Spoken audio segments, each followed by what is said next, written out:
Honey, just use Mama's card. She's got like $130,000 saved up. I heard my son Michael's voice from the living room, and I felt the floor drop out from under me.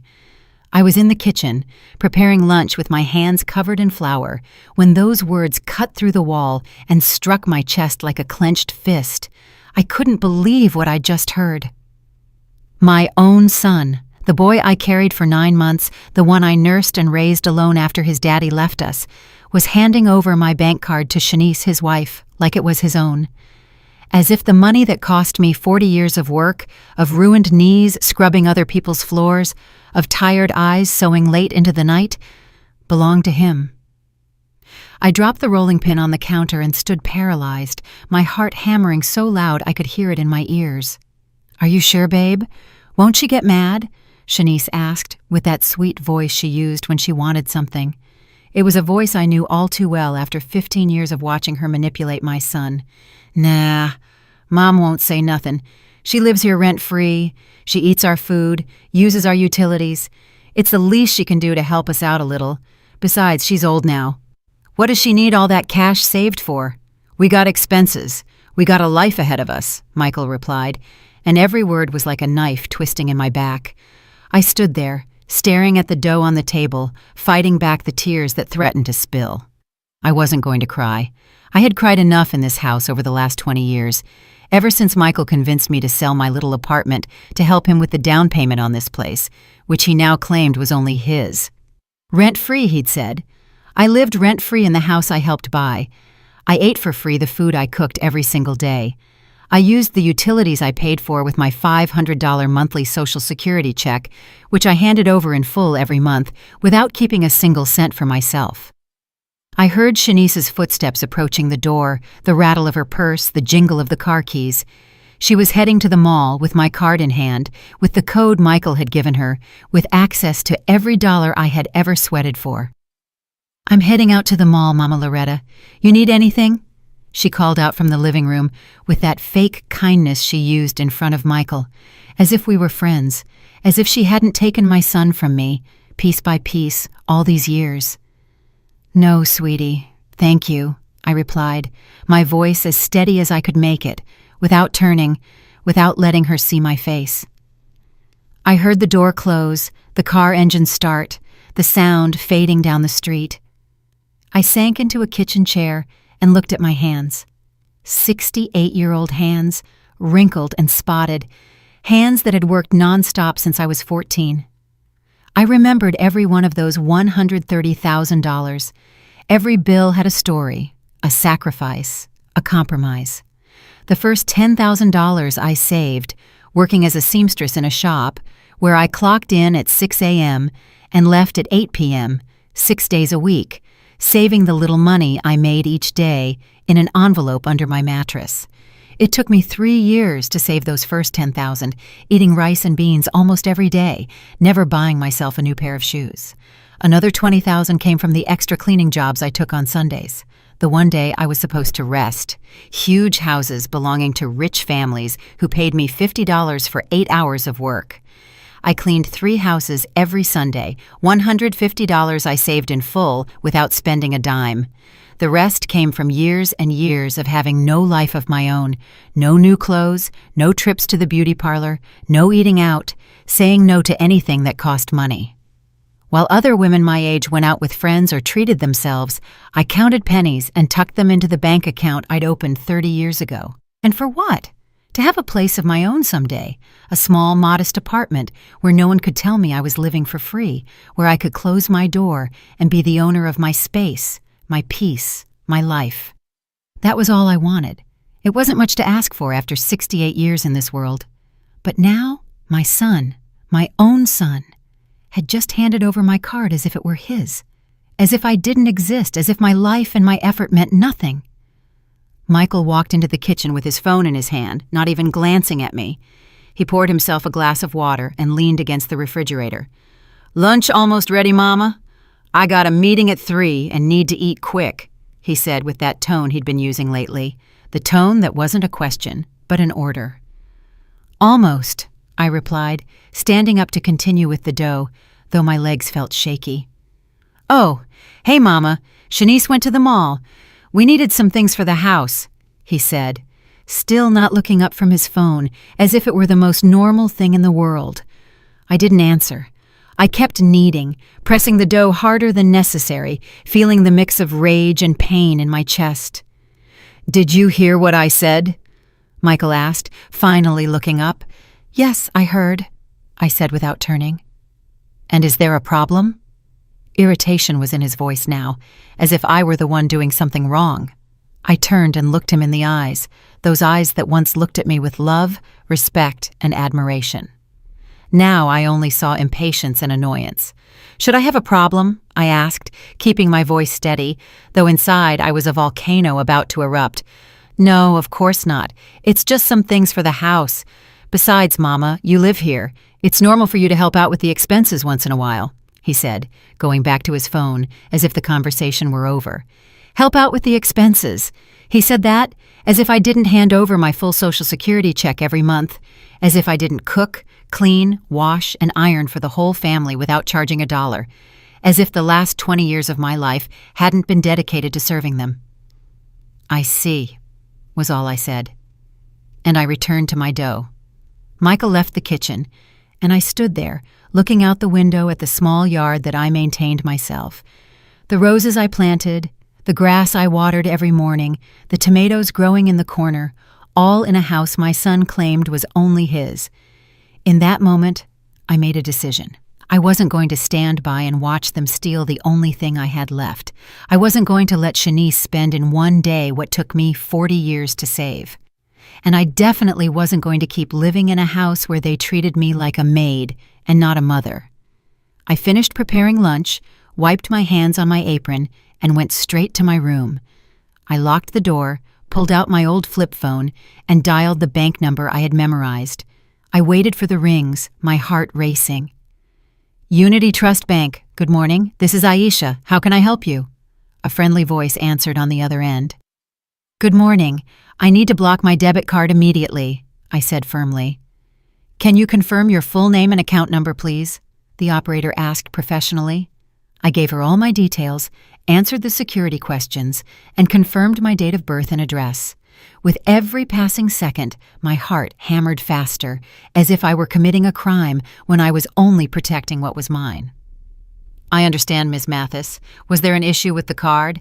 Did you lose it, or was it stolen?" the operator asked. "Let's just say someone has it without my authorization," I replied, choosing my words carefully. "Perfect. I'll proceed to block the card immediately. From this moment on, no one will be able to make any transactions with it. Would you like us to mail a new card to your home address?" Aisha explained from the bank. "Yes, please, but don't send it to this address. I'll pick it up personally at the branch next week," I said, thinking fast. I didn't want Michael or Shanice to intercept my new card. "No problem, Ms. Mathis.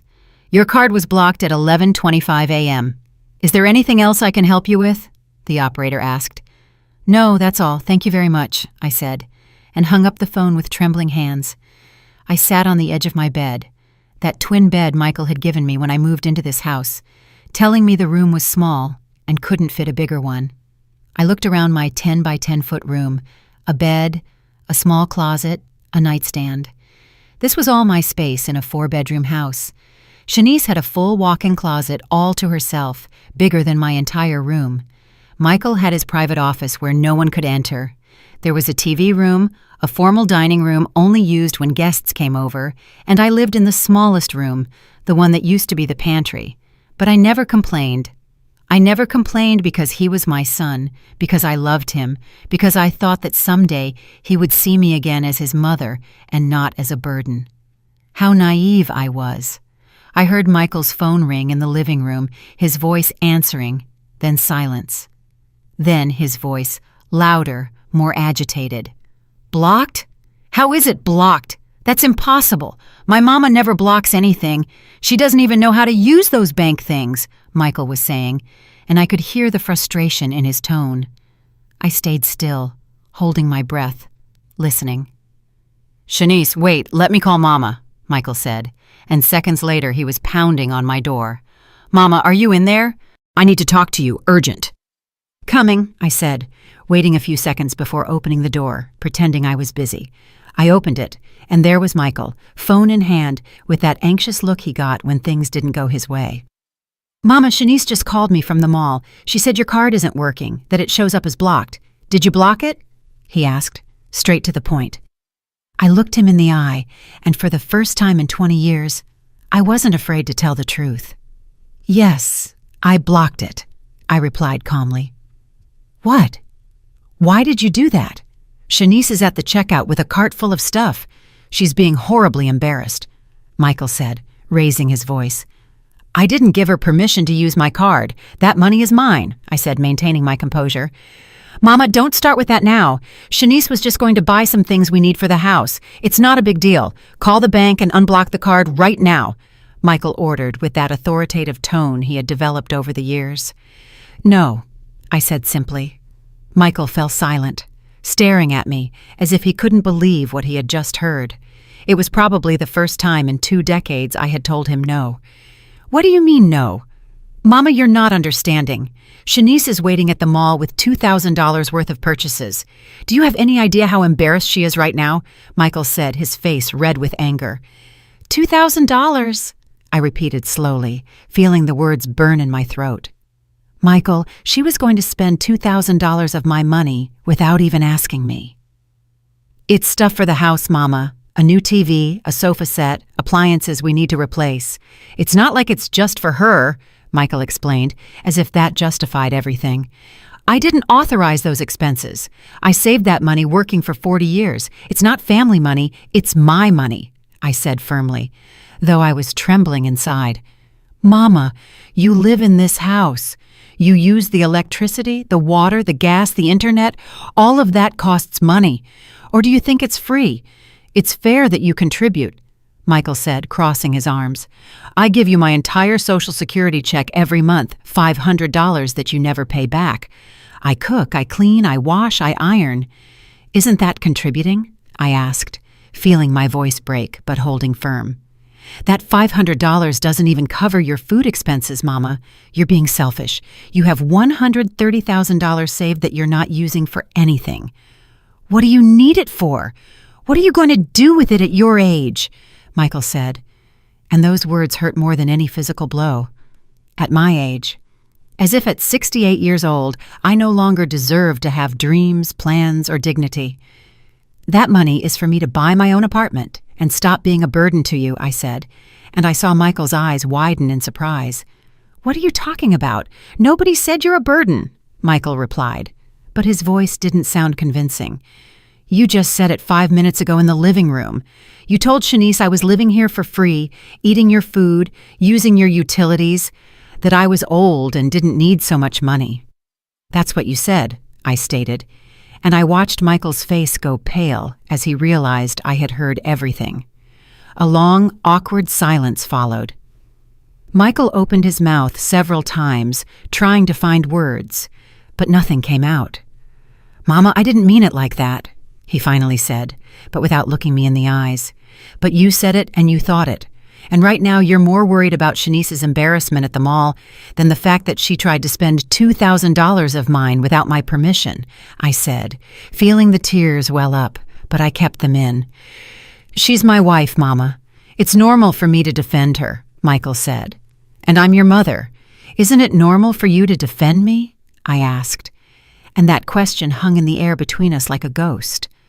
Michael fell silent again. He looked at his phone, then at me, then back at his phone. I could see the conflict on his face, the battle between his conscience and his loyalty to Shanice. Mama, please, just unblock the card for today. Shanice is already there. She already picked everything out. We can't leave her hanging like that. We'll talk about this calmly later, Michael said in a softer tone now, trying to manipulate me with guilt. No, Michael. And tell Shanice to come home. The 3 of us need to talk, I said with a firmness I didn't know I possessed. Mama, don't blow this out of proportion. Please, Michael pleaded. I didn't do anything. You are the ones who took my card without permission. You are the ones who were planning to spend my money like it was yours. I'm just protecting what belongs to me, I said. And I took a step back to close my bedroom door. Michael stood in front of my closed door. I heard him knock softly with his knuckles. "Mama, open up, please. Don't be mad," he pleaded, using that voice he used when he was a little boy who'd done something wrong. That voice that used to melt my heart, but now only filled me with anger. I didn't answer. I sat on my bed and waited. I heard his steps retreat. I heard him talking on the phone with Shanice in a low voice. I heard him explaining that I had blocked the card. I also heard Shanice yelling on the other end of the phone so loud that her voice cut through the device. "Your mother is crazy. I'm standing here like an idiot in front of all these people. The saleswoman already called the manager. This is humiliating," Shanice screamed.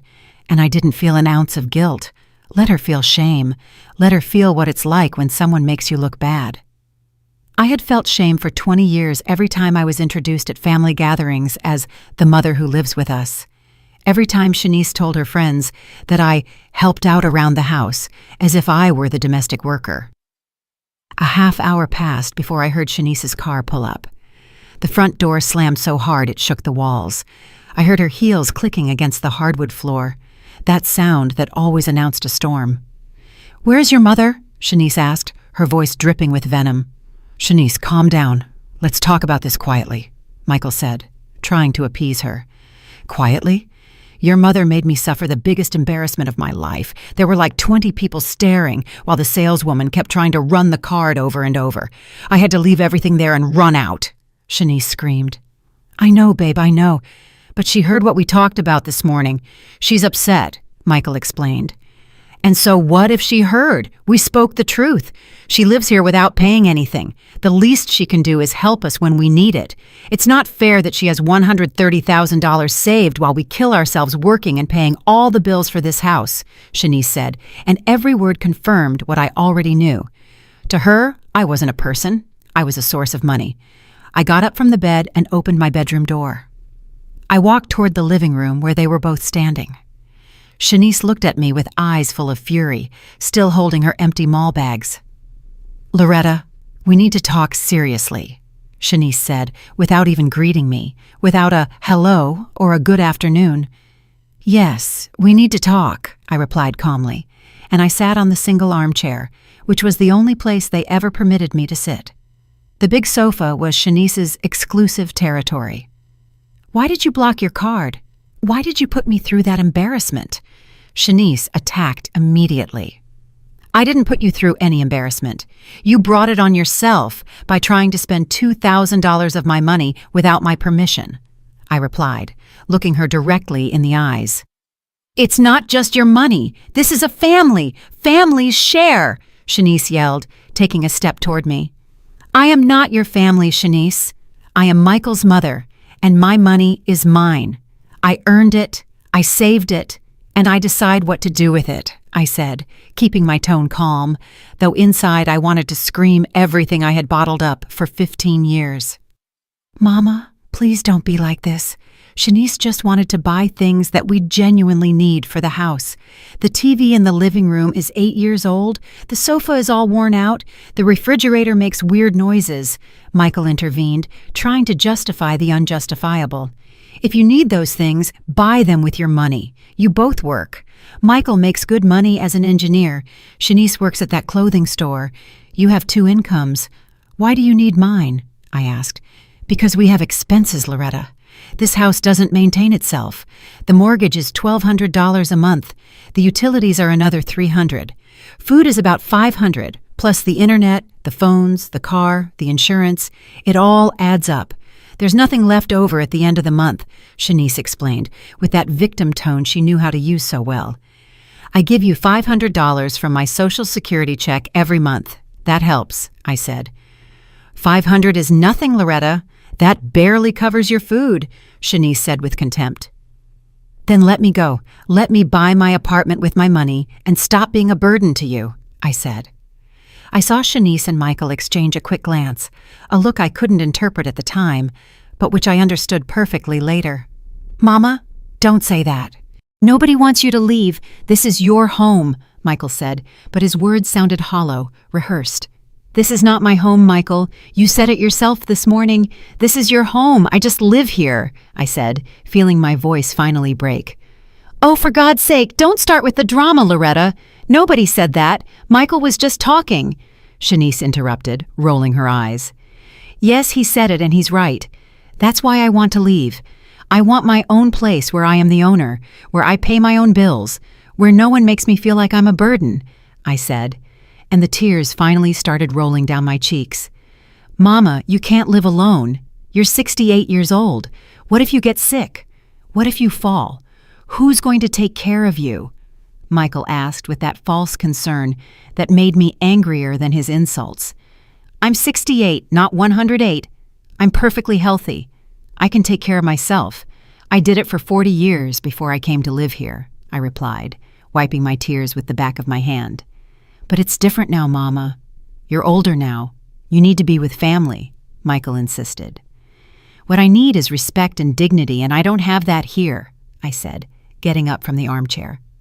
"Look, Loretta, let's be honest," Shanice started, crossing her arms. "You have nowhere to go. You don't have any other family. Your friends are just as bad off or worse than you. You have no one. If you leave here, you're going to end up alone in a sad apartment, eating alone, watching TV alone, dying alone. Is that what you want?" Her words were like slaps, each one designed to destroy the little self-esteem I had left. The worst part was that she was right about one thing. I didn't have much family.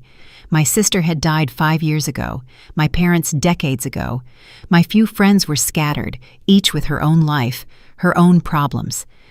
"I'd rather be alone and at peace than accompanied and miserable," I responded, surprised by my own bravery.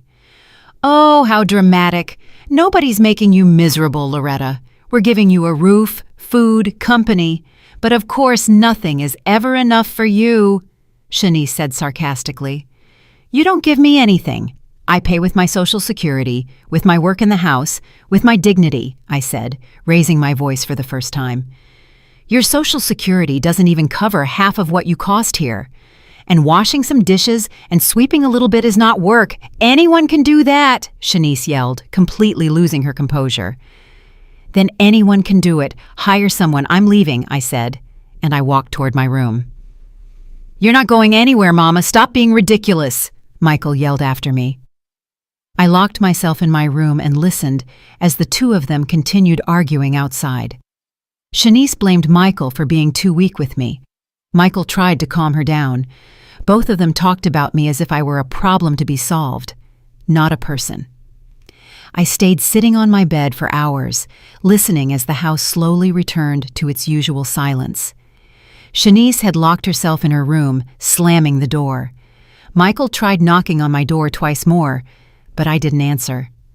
I had nothing more to say to him at that moment. When night fell and the house was completely quiet, I pulled out my old phone and dialed the only number I knew would give me comfort. Ruth, my lifelong friend, the only person who truly knew me. "Loretta, what's wrong, girl? It's almost 10 p.m., Ruth answered, her voice worried. And then I broke down. I told her everything, from the conversation I overheard that morning to the fight with Shanice, from the $2,000 they tried to spend to the hurtful words about my age and my loneliness. Ruth listened without interrupting, letting me cry and vent like I hadn't in years. "Loretta, listen to me closely," Ruth said when I finally ran out of words. "You're coming to my place tomorrow. You can stay with me for as long as you need while you look for your apartment. You can't stay there. That house is killing your soul." "Ruth, I can't impose on you. You live in a small apartment. There's no room," I said through sobs. "I have a pull-out sofa in the living room that's more comfortable than being in that house where they don't value you. Tomorrow, Loretta. Tomorrow you pack what you need and you come here. That's not a suggestion, it's an order," Ruth said with that firmness she always had when she knew I needed a push.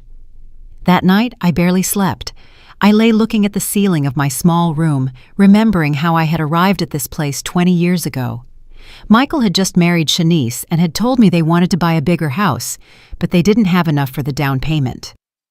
I had sold my small 2-bedroom apartment, the one I had bought with so much effort, and I gave Michael the money, $50,000 that represented all my life's work up to that point. "It's a loan, Mama. I'll pay you back in 2 years when I get my promotion," Michael had promised me, his eyes bright with excitement. But 2 years passed, then 5, then 10, and the loan was never mentioned again. When I brought it up, Michael would get annoyed. He would say that he was giving me a roof and food, and that was worth more than the $50,000. Now I understood that I had been a fool. I had blindly trusted my son, and he had abused that trust. Worse yet, I had allowed it for 2 decades because I was afraid of being alone, afraid Michael would reject me, afraid of losing the only direct family I had left. But the fear of loneliness couldn't be stronger than my dignity. I couldn't keep living like that. When Friday dawned, I got up earlier than usual. I prepared breakfast as always. I left everything ready on the table, but this time I didn't stay to serve them. I showered, dressed in my best clothes, and started packing my things into the 2 old suitcases I had stored at the back of the closet. I didn't have much: modest clothes, a few pairs of shoes, photographs, important documents, and the small wooden box where I kept the few pieces of jewelry I owned. My mother's wedding ring, some silver earrings my sister gave me, a thin chain I bought with my first paycheck. Everything fit into 2 suitcases. I heard Michael and Shanice get up. I heard their voices in the dining room, eating the breakfast I had prepared. Neither one knocked on my door to see how I was. Neither asked if I had slept well. It was as if I didn't exist unless they needed something. I waited for both of them to leave for work. Michael left first at 8:30 a.m. as usual. Shanice left at 9. When I heard her car engine fade away, I pulled my suitcases out of the room. I walked through the house for the last time, looking at every corner I had cleaned thousands of times. The kitchen where I spent countless hours cooking for a family who barely said thank you. The living room where I could never sit comfortably because it was Shanice's space. The dining room where I always sat in the corner, in the least comfortable chair. I left the house keys on the dining room table. Beside them, I left a note I had written during the night. "Michael, I'm leaving. I can't keep living in a house where I'm only valued for my money. Thank you for these 20 years, but I need to reclaim my dignity. Don't look for me. When I have my new apartment, I'll send you the address. I love you, but I love myself more. Mama." I called a cab and waited outside with my 2 suitcases. Mr. Davis, the next-door neighbor, was watering his lawn and looked at me curiously. "Good morning, Ms. Loretta. Going on a trip?" he asked kindly. "Something like that, Mr. Davis. Something like that," I replied with a smile that didn't reach my eyes. The cab arrived in 10 minutes. The driver, a young man in his 30s, helped me load the suitcases. "Where to, ma'am?" he asked. I gave him Ruth's address, and throughout the ride, I looked out the window, watching the streets of the city where I had lived all my life pass by. Every block moved me further away from Michael and Shanice, and strangely, instead of feeling sadness, I felt something close to relief. Ruth was waiting for me at the entrance of her building when I arrived. She hugged me so tight I could barely breathe, and that hug made me cry again. But this time they weren't tears of pain, but of gratitude. "You're here now. You're safe now," Ruth whispered, stroking my hair as if I were a child. Her apartment was small, as she had said. A living room, dining room combo, 1 bedroom, a kitchen, and a bathroom, but it was clean, tidy, and above all, full of peace. There was no tension in the air, no looks of contempt, no hurtful words waiting to strike. "The sofa bed is all yours. It's not much, but it's comfy. And this house is your house for as long as you need to stay," Ruth said, showing me where I could put my things. "Ruth, I don't know how to thank you for this," I said, my voice choked. "You don't have to thank me for anything. That's what friends are for. Besides, you'll keep me company. Since my husband passed 3 years ago, this house has been too quiet," Ruth said with a warm smile. We spent the rest of the morning organizing my things. Ruth gave me space in her closet, showed me where everything was in the kitchen, and made me feel welcome in 1,000 small ways. At 1 p.m., my phone started ringing. It was Michael. I didn't answer. He called again, and one more time. Finally, he left a voicemail. "Mama, where are you? I came home for lunch, and you're not here. I saw your note. Please call me. I'm worried." Worried. How interesting that he was worried now. He wasn't worried yesterday when he yelled at me. He wasn't worried when his wife tried to steal $2,000 from me. He wasn't worried for 20 years while I withered away in that house. Ruth looked at me with a questioning gaze. "You going to answer him?" she asked. "Not yet. I need to think clearly. First, I need to decide what I'm going to do with my life before I talk to him," I replied, turning off the phone. That afternoon, Ruth and I sat on her small balcony with a cup of coffee. From there, we could see the city, the buildings, life moving below on the streets. "You know what hurts the most, Ruth?" I said after a long silence. "It's not the money they tried to spend. It's not even that they disrespected me. What hurts the most is that I lost 20 years of my life trying to earn my son's love, and now I realize that love was always conditioned on what I could give him." Ruth took my hand in hers, those hands also wrinkled by the years, but strong and warm. "Loretta, listen to me closely. You didn't lose 20 years trying to earn his love. You gave 20 years of unconditional love, which is very different. The problem isn't you. The problem is that Michael and that woman didn't know how to value what they had," Ruth said with wisdom. "But I'm his mother. Mothers are supposed to sacrifice for their children," I said, still feeling the guilt they had instilled in me all my life.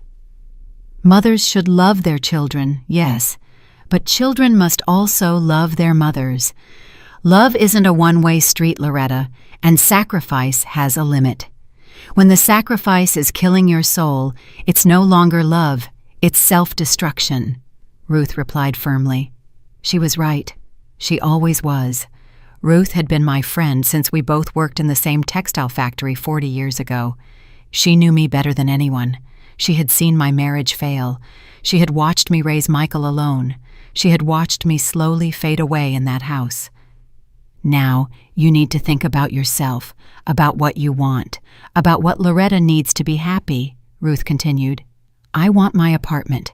I want a place of my own where no one can make me feel like I'm in the way, where I can drink coffee in the morning without feeling like I'm using someone else's electricity, where I can watch TV without being told I'm hogging the couch," I said. And as I spoke, I felt something inside me grow stronger. "Then that's what we're going to get. We'll start looking for apartments tomorrow," Ruth said with determination. That night, I slept on Ruth's sofa bed, and it was the best night's sleep I'd had in years. There was no tension, no fear of hearing footsteps outside my door, no anxiety wondering what new form of humiliation awaited me the next day. On Saturday morning, my phone was still off, but I could imagine the number of missed calls I had. I didn't care. For the first time in 2 decades, I was my priority. Ruth and I had a quiet breakfast, talking about everything and nothing, laughing at old memories, making plans. Then we got dressed and went out. We had marked 5 apartments to see that day, all within my budget. The first was too dark, with small windows that barely let in light. The second was in a rundown building that smelled of dampness. The third was perfect, but it was on the 4th floor with no elevator, and my knees weren't what they used to be. The 4th had plumbing problems the owner didn't want to fix. But the fifth stole my heart the moment I walked in. It was a 2nd-floor apartment in a well-maintained, secure, 6-story building. It had a living room with a large bay window overlooking a small park, a perfectly equipped galley kitchen, a spacious bedroom with a closet, and a clean, functional bathroom. It wasn't large, about 650 square feet, but it was cozy, bright, and had a peaceful energy. "How much are you asking for it?" I asked the man showing it to us. $65,000. It includes the parking space downstairs and a small storage unit in the basement. The HOA fees are $100 a month, explained Mr. Benjamin, the apartment owner. $65,000. I could pay for it in cash and still have $65,000 left to live comfortably, for emergencies, for my later years. "Can I see it again?" I asked. Mr. Benjamin nodded kindly. I walked through every space, imagining my life there. My bed in the bedroom, my clothes in the closet, my few photographs on the walls. I imagined making coffee in that kitchen, sitting by that bay window to read, sleeping soundly. I saw my future within those empty walls, and that future was bright. "I'll take it. I want to buy it," I said with a firm voice. Mr. Benjamin smiled widely. "Excellent decision, ma'am. It's an apartment with great energy. The previous owner lived here for 20 years. She only moved to live with her daughter overseas. It's well cared for. Never had any problems," he explained, pulling some papers from his portfolio. "We need to start the legal paperwork. Do you have a trusted attorney, or would you like me to recommend one?" Mr. Benjamin asked. "I know a good one," Ruth interjected. "My cousin's son is a closing attorney. He's honest and charges fair rates." "Perfect. Then we can meet Monday to start the paperwork. It usually takes about a week to complete the entire legal process," Mr. Benjamin said. 1 week. In 1 week, that apartment would be mine. My name would be on the deed. I would be a property owner, not a burden living for free in someone else's house. We left the apartment with the signed commitment and a $5,000 down payment, which I paid with a check. Ruth and I hugged in the street like two excited girls. "You did it, Loretta! You're going to have your own place," Ruth shouted, not caring who heard us. "I did it," I repeated, feeling a huge smile spread across my face. I really did it. We returned to Ruth's apartment euphoric, making decorating plans, talking about what furniture I would need to buy, what things I could get secondhand to save money. It was then, in the middle of that happiness, that I decided to turn on my phone. I had 32 missed calls from Michael, 17 from Shanice, and over 40 text messages. The messages started worried. "Mama, where are you? Please answer, we are frantic." But then they changed tone. "Mama, this is ridiculous. Drop the drama. We need to talk about important things." And the last ones were directly threatening. "If you don't answer, I'm going to call the police. This is abuse to us. You're going to have to come back. You have nowhere to go." Ruth read the messages over my shoulder and snorted indignantly. "That boy is out of his mind. Abuse to them? As if they haven't abused you for years," Ruth said, shaking her head. "I have to talk to him, but by message. I don't want to hear his voice yet," I said, taking a deep breath. I sat on the sofa and wrote a long message, choosing every word carefully. "Michael, I'm fine. I'm in a safe place with a friend. I needed to leave that house to regain my mental health. For 20 years, I lived feeling like a burden, and yesterday's incident was the last straw. I bought an apartment of my own. I'm moving in a week. This isn't a punishment for you. It's an act of self-love for me. When I'm settled, I'll give you my address and we can talk calmly. I love you, but I need to do this. Mama." I pressed send before I could change my mind. I saw the 2 checks indicating the message was delivered. Then I watched them turn blue, indicating he had read it. The 3 dots appeared, showing Michael was typing. They disappeared. They reappeared. They disappeared again. Finally, his response arrived. "Mama, this is crazy. You can't just buy an apartment like that. Who's going to take care of you? Who will help you if you get sick? Have you thought about that? Plus, Shanice is really mad. She says you owe her an apology for the embarrassment at the mall. We need you to come home and talk this out like adults." I read the message 3 times.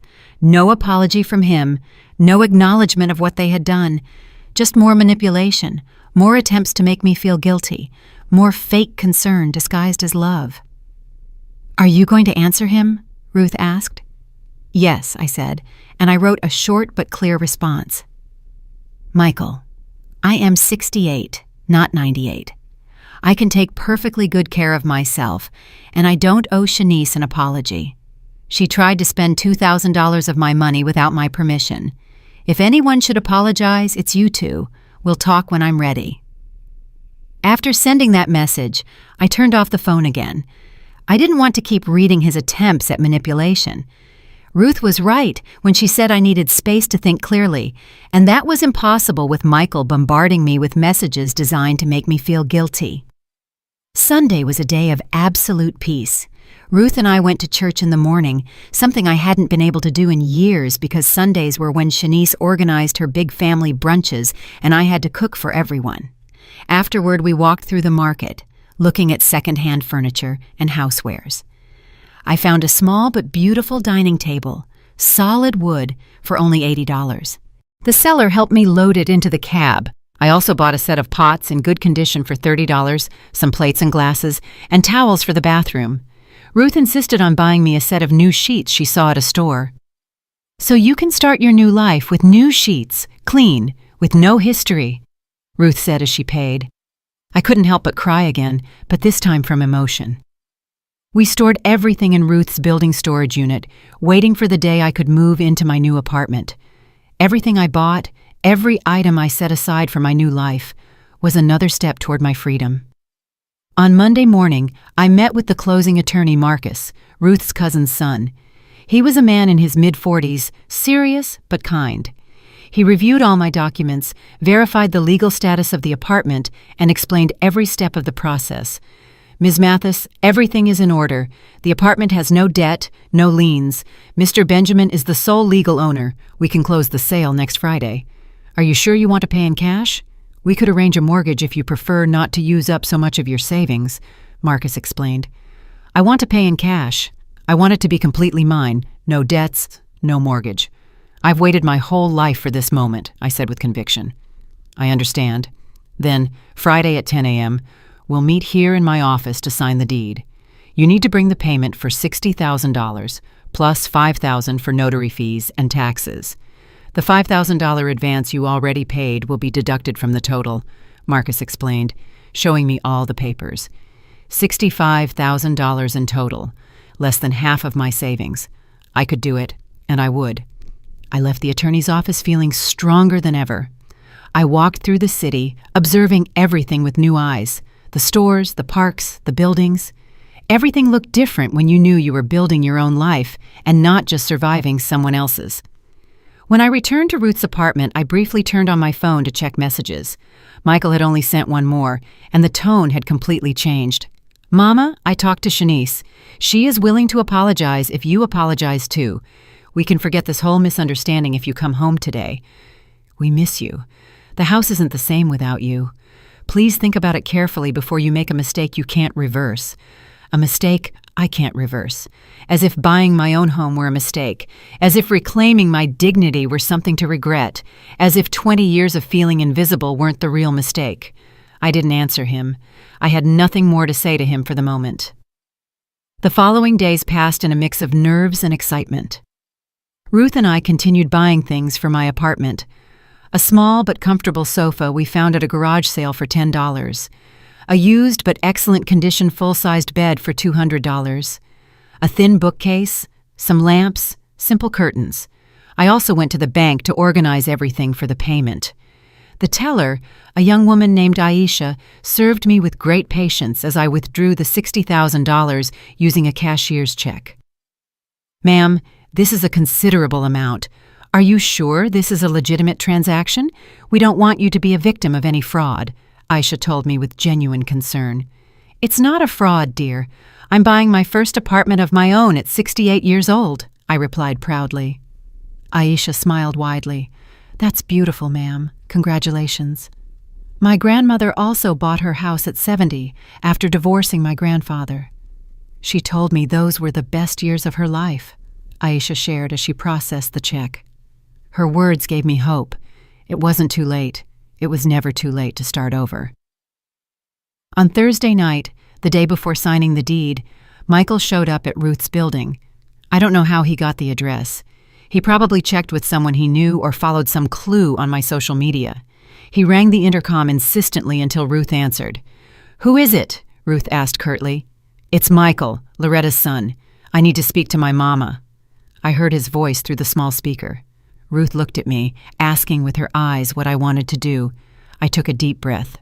"Let him up, but you stay here with me," I said. Ruth nodded. Minutes later, Michael was knocking on the apartment door. When I opened it, I was surprised to see him looking so worn out. He had deep circles under his eyes. His clothes were wrinkled, his hair disheveled. He didn't look like the successful engineer he boasted about being. "Mama," he said, and his voice cracked slightly. "Michael," I replied without moving from the doorway, without inviting him in. "Can we talk?" he asked. glancing into the apartment where Ruth stood with her arms crossed like a guardian. "It's fine right here," I said. Michael sighed and ran a hand through his hair. "Mama, this got out of hand. I know Shanice and I messed up. We shouldn't have taken your card without permission. But you didn't have to just leave like that without a word, leaving us worried." Michael began with that tone he used when he wanted to sound reasonable, but was really just trying to manipulate. "Michael, I left you a note explaining exactly why I was leaving. It wasn't impulsive, it was necessary," I replied, keeping my calm. "But Mama, we're family. Families forgive.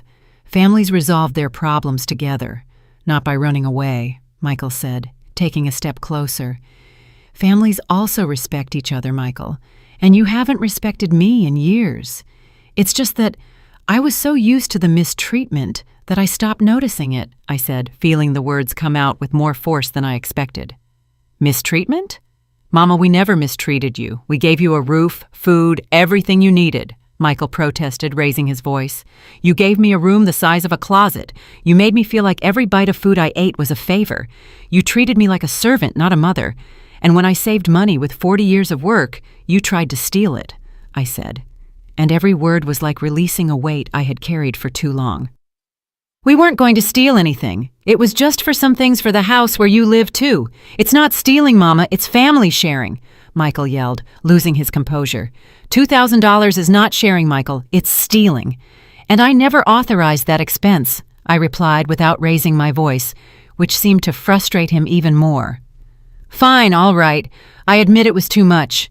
Shanice got carried away seeing all those things on sale, but we can fix this.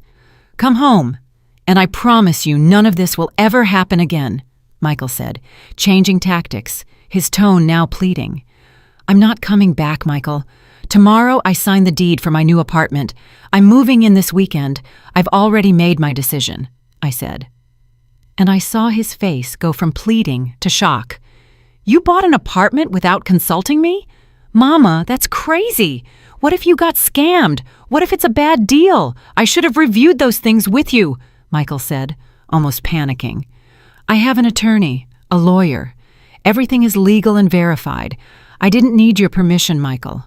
I'm a 68-year-old adult with full mental capacity. I can make my own decisions," I explained patiently. Michael fell silent for a moment, processing what I had just told him. I watched his eyes move quickly, calculating, thinking about his next move. "And the money? How much do you have left after buying that apartment?" he asked. And there was the real reason for his visit. He didn't come for me, he came for my money. "That is none of your business, Michael," I replied firmly. "Of course it's my business. I'm your son, your only family. I have a right to know how you're managing your finances. At your age, you could make errors in judgment," Michael said with that condescending tone that always bothered me so much. "At my age, I have more experience and wisdom than you. I've managed my money for 40 years without making mistakes."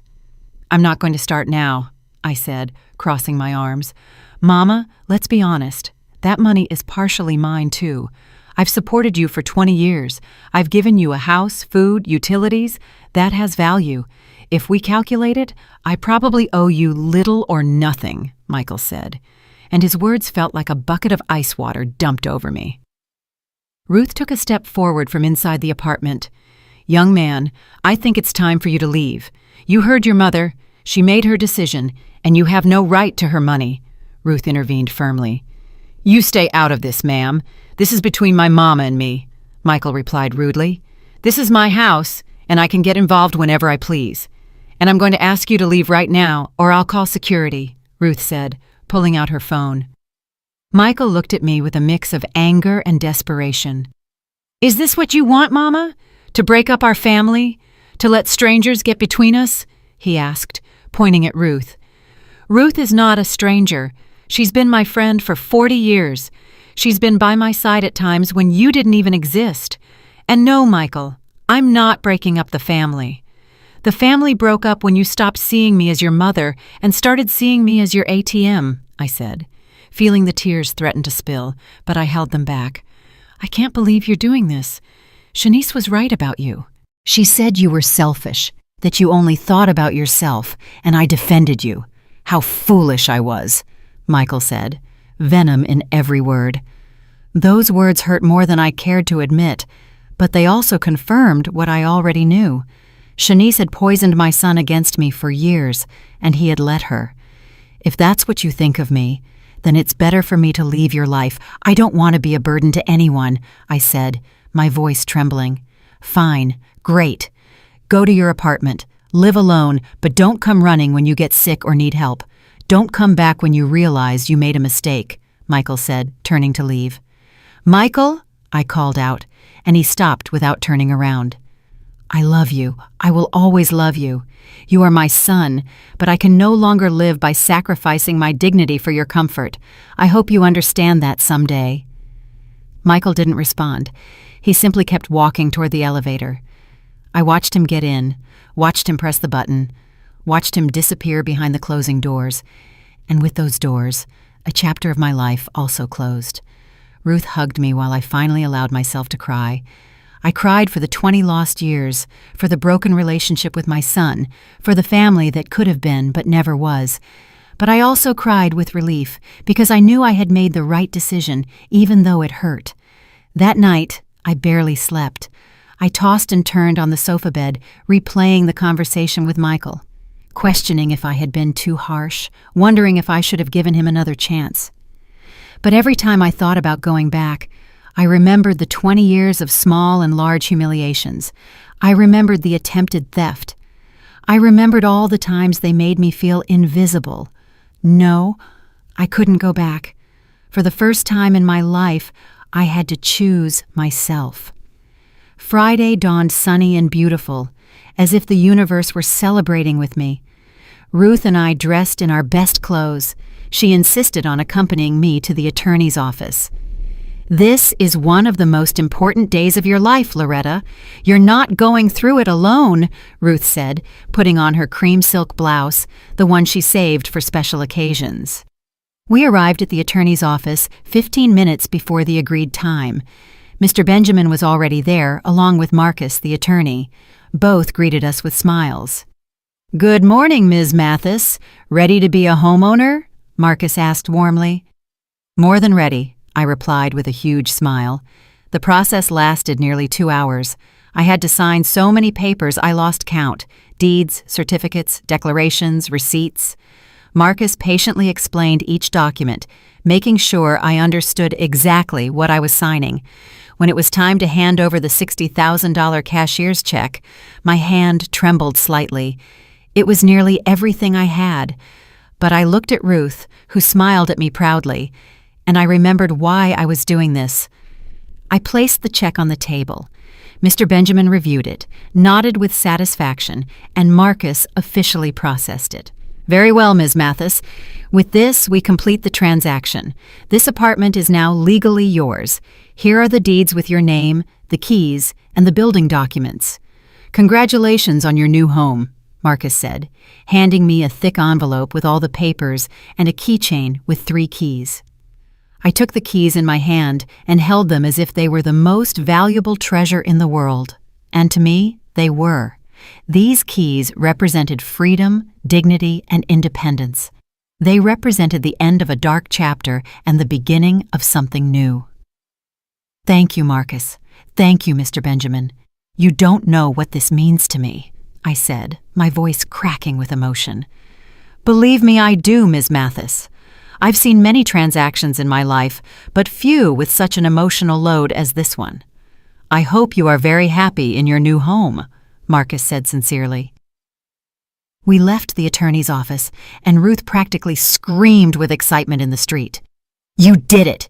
You own your own place. At 68 years old, you took back your life," Ruth shouted as she hugged me, and we spun around on the sidewalk like 2 crazy girls. People passing by looked at us curiously. Some smiled, seeing our joy. An older lady stopped and asked us what we were celebrating. "I just bought my first apartment," I told her proudly. "Oh, how lovely. Congratulations, honey. It's never too late to fulfill dreams," the lady said, with a warm smile before continuing on her way. Ruth and I went straight to the apartment. I wanted to see it again, now that it was officially mine. I opened the door with trembling hands, put the key in the lock, turned, and pushed. The apartment was exactly as I remembered it, empty, smelling clean, full of light coming through the bay window. But now it looked different. Now it wasn't just a pretty space. It was my space, my home. I walked slowly through every corner, touching the walls, imagining where I would put each piece of furniture, visualizing my life there. The table by the bay window where I would drink coffee every morning, the sofa in front of the TV where I would rest without fear of someone telling me I was in the way, the bed in my bedroom where I would sleep in peace. "It's perfect, Loretta. It's absolutely perfect," Ruth said with tears in her eyes. "Yes, it is," I replied, also crying, but this time tears of pure joy. We spent the rest of the day cleaning the apartment from top to bottom. Even though it was already quite clean, I wanted to leave it spotless before bringing my things in. Ruth brought cleaning supplies, rags, and brooms, and we worked together like in the old days when we were young and cleaned other people's houses. On Saturday morning, Ruth organized a small help squad. She called her niece Kendra, a strong woman in her 30s who worked for a moving company. Kendra arrived with her truck and 2 friends who helped us move all the furniture we had bought during the week. It was beautiful to see my empty apartment filling up with life. The dining table fit perfectly by the bay window. The sofa fit exactly in the living room. The bed looked majestic in my bedroom with the new sheets Ruth had gifted me. Every item in its place, every space designed for my comfort. Kendra and her friends were incredibly kind. They refused to charge me the full moving fee. "Ms. Loretta, any friend of my Aunt Ruth is a friend of ours. Just pay us for the gas and we're good," Kendra said with a genuine smile. I gave her $100 despite her protests. It was the least I could do for their help and kindness. By noon, the apartment was completely settled. It wasn't luxurious or modern, but it was cozy and functional. The curtains we bought added a warm touch.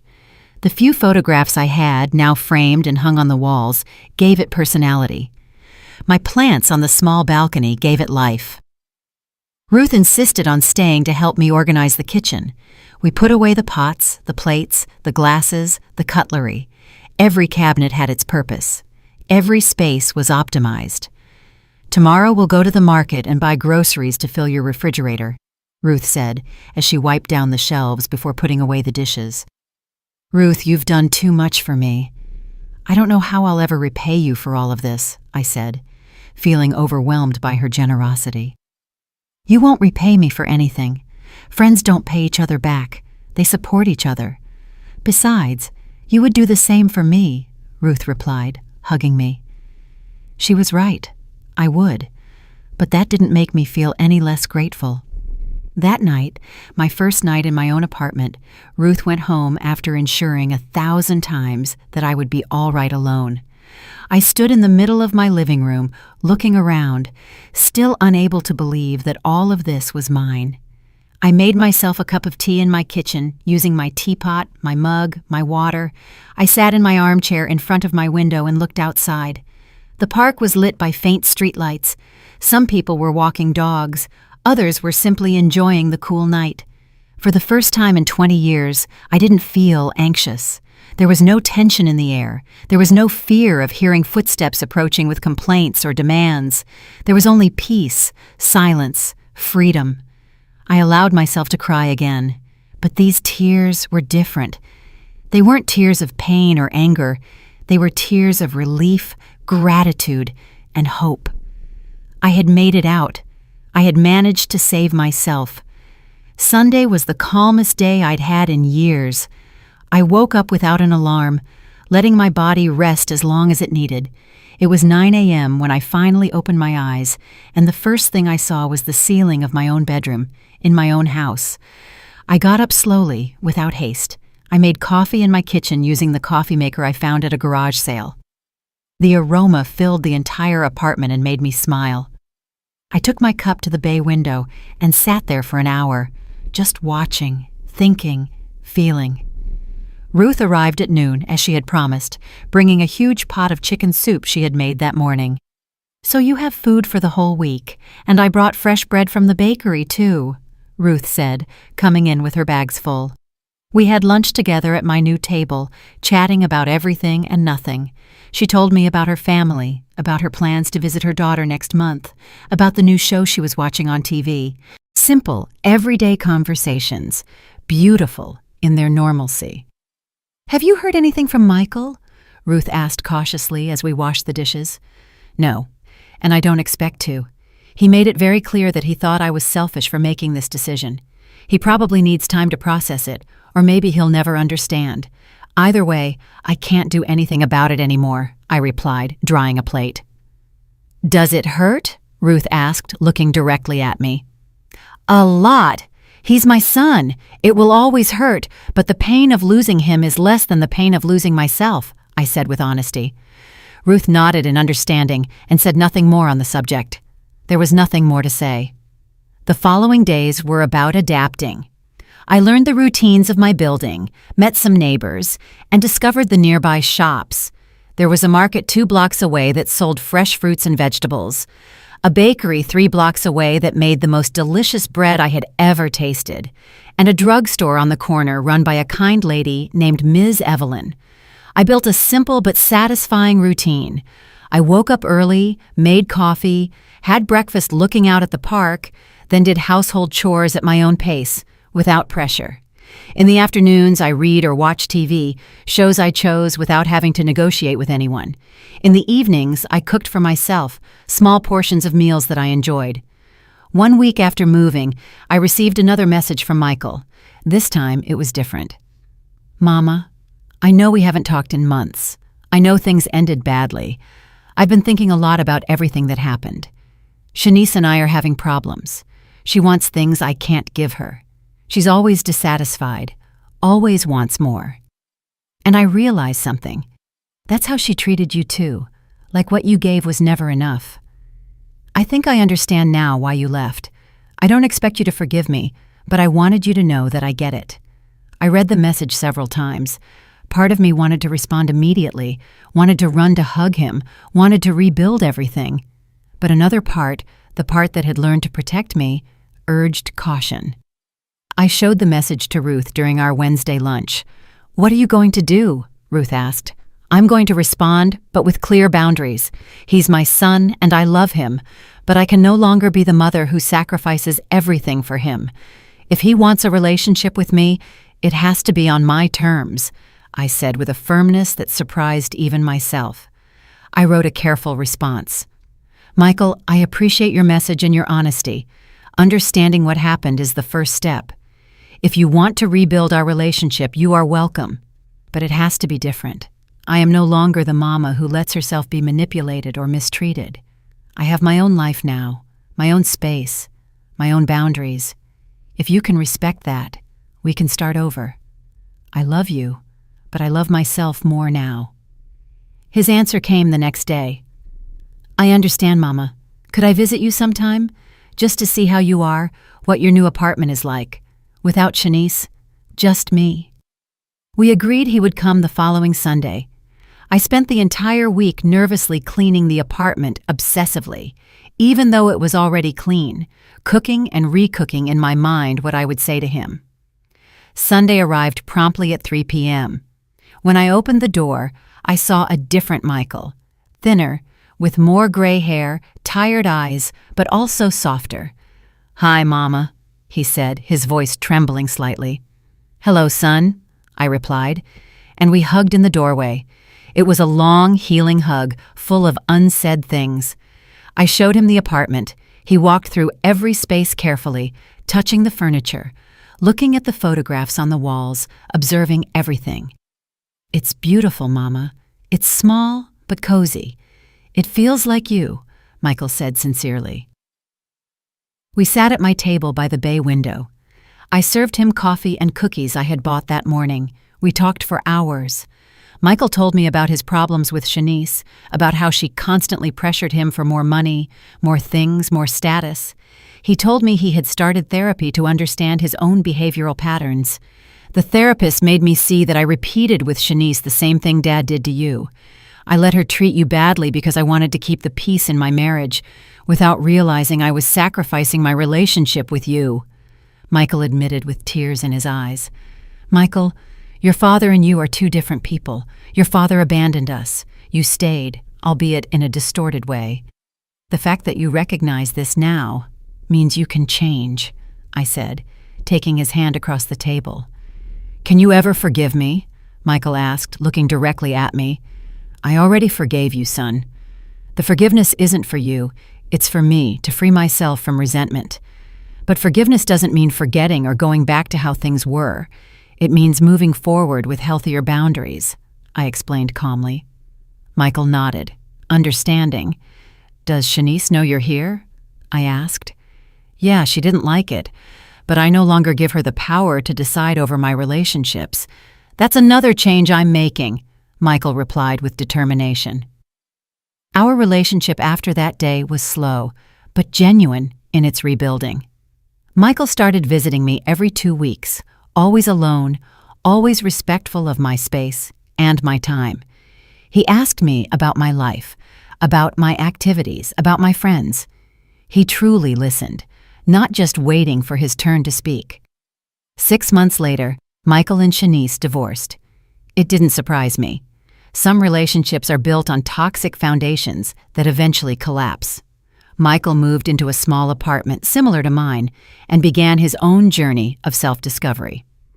Today, 1 year after moving into my apartment, I am sitting in my armchair by the bay window, watching the sunset over the park. I have $75,000 in the bank, untouched. My apartment is paid for completely. My $500 monthly Social Security check covers my basic expenses. I live modestly, but with dignity. Michael comes to visit me every 15 days. Our relationship isn't perfect. It probably never will be, but it is honest.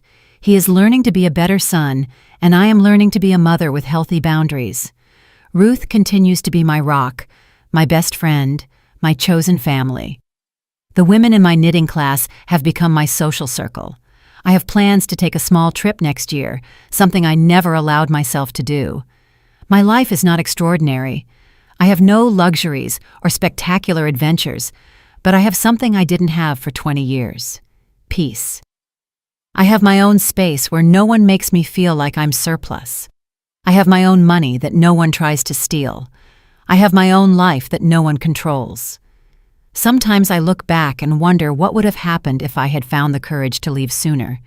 But then I remember that every experience, even the painful ones, brought me here, to this moment, to this peace. I am 69 years old now. I don't know how many years I have left, but I know that every day I live in this apartment, in my own space with my dignity intact, is a day earned, a day lived for me. And that, after a lifetime of living for others, is more valuable than any amount of money in the bank. Did you like my story? And which city are you listening from? Let's meet in the comments. If you like the story, you can support me by sending a super thanks so I can keep bringing more stories like this. Thank you so much for your sweet support. I'm looking forward to your comments on the story. On the screen, you can see 2 new life stories that I highly recommend. There's so much more on my channel. Don't forget to subscribe. See you in the next life story with love and respect.